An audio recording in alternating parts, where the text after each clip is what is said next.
wish me luck, and I will see you all on the other side.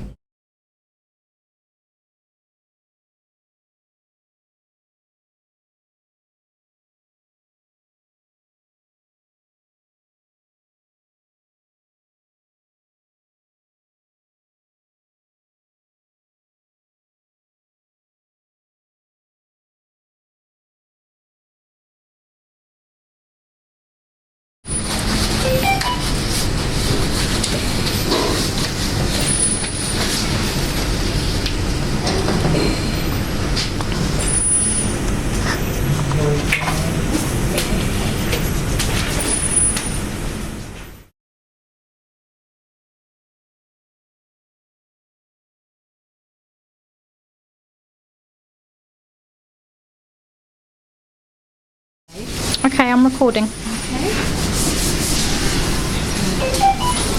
Come round. Yeah. Okay.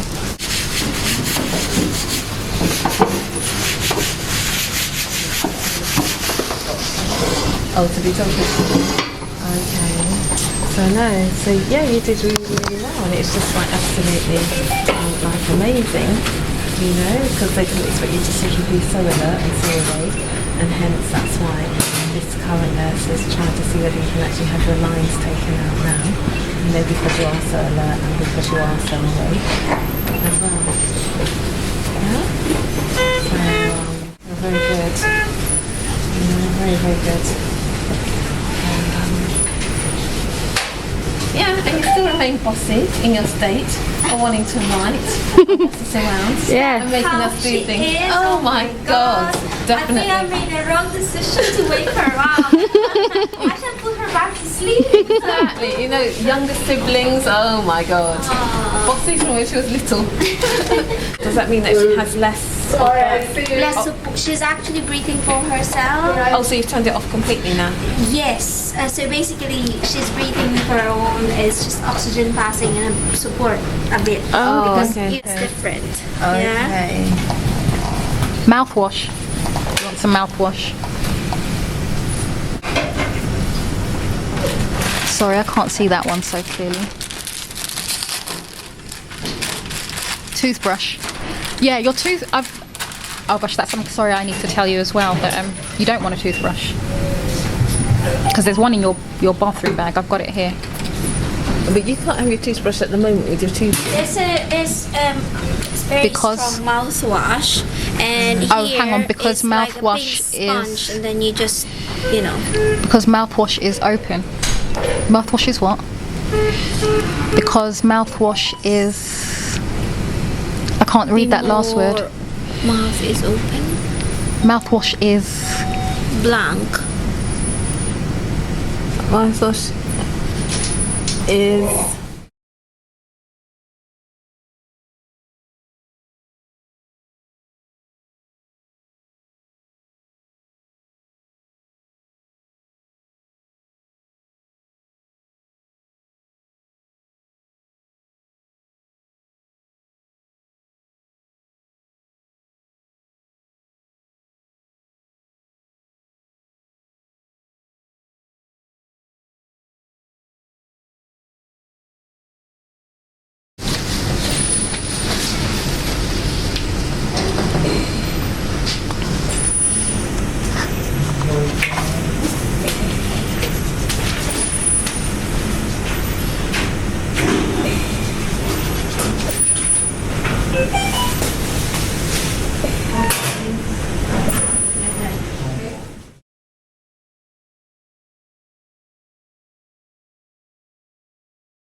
Will you guys help?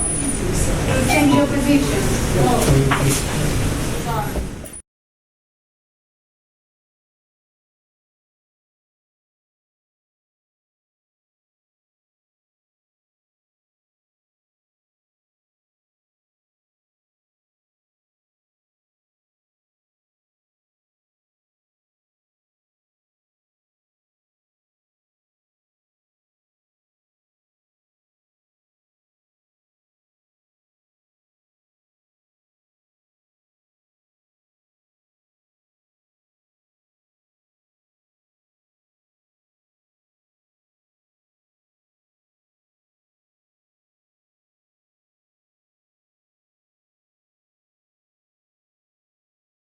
Okay.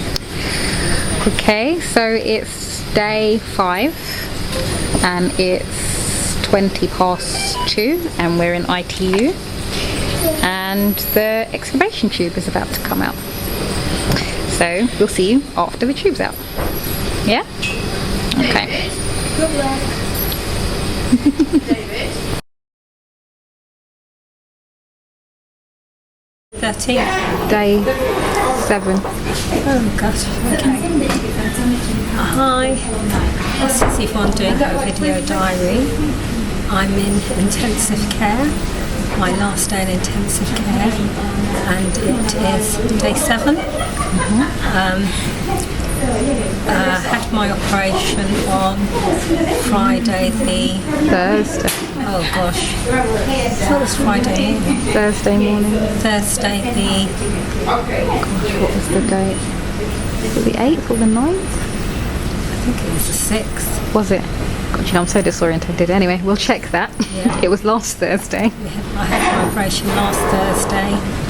I think initially things went well, but we had some dramas which we were not planning for.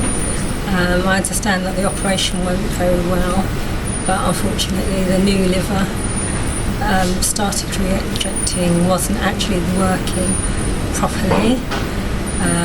I was sedated and back in intensive care, but it was obviously very stressful and traumatic for my family, and so it has taken us to this point today, to be able to catch up on ourselves and regroup and deal with the emotional trauma of it all.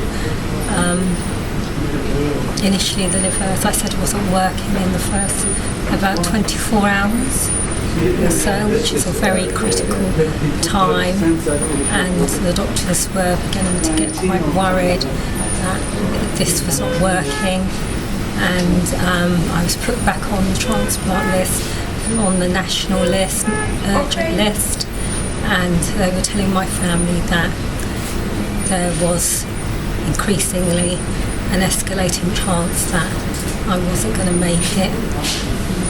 But I'm a religious person, and after the human being, for me comes God, and we did what we knew we had to do, which was pray. I was praying at an unconscious level. I had my tape on, the CD healing tapes, and my daughter did what she could do to get...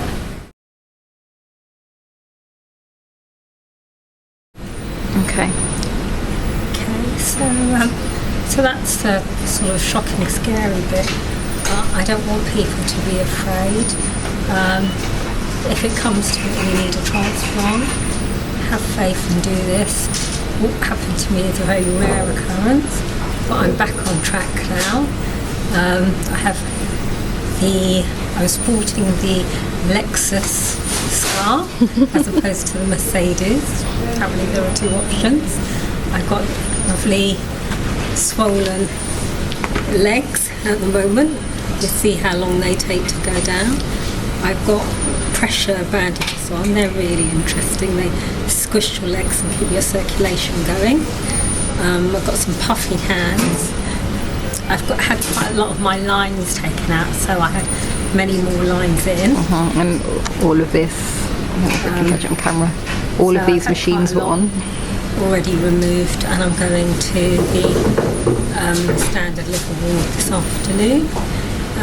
So we'll check back again in a couple of days, see how I'm looking. We're told that my skin's already started changing colour and it's coming back to normal, which it hasn't been for, gosh, I'm sure a couple of years.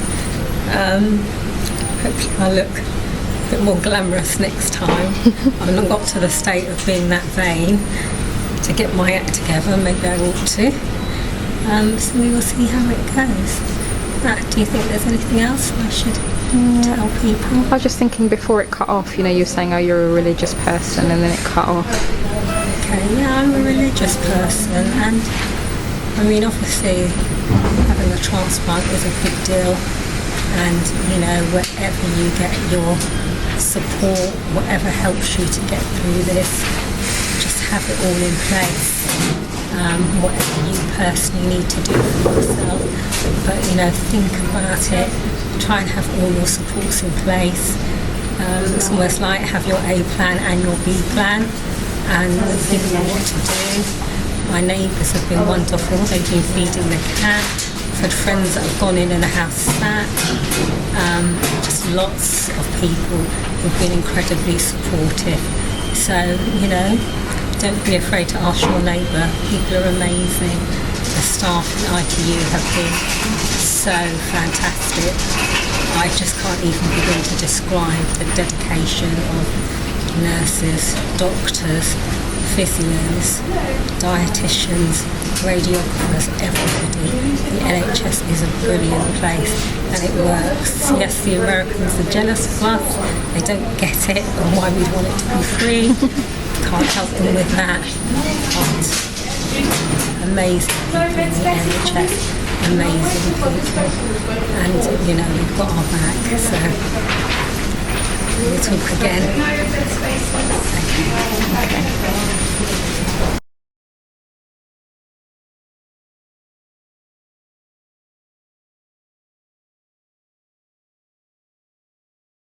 All right, so I know that she did have some complications about 12 hours after her surgery, I think it was. Can you tell us a little bit about what happened and how common that is? Yeah, so she had very significant complication in that she had what looked like primary graft non-function. I think it was just severe primary graft dysfunction. And that means that when the liver was reperfused after the operation, the liver didn't start working normally. So there were markers in the blood that the liver had sustained a very significant injury in the likely in the retrieval process. So there's this period, she did receive a DCD donor, and so there's this period of warm ischemia before the liver is perfused and put on ice for transfer, and then there's a period of cold ischemia where the liver is being transferred from the donor centre to the transplanting centre and then implanted. And through a combination of those injuries, this liver really didn't work from the outset, and she had very severe graft dysfunction at the start, such that we relisted her for transplant in the early hours after transplantation. But things actually gradually improved over the next 24 hours, well, she remained on the list for about 36 hours, I think, roughly.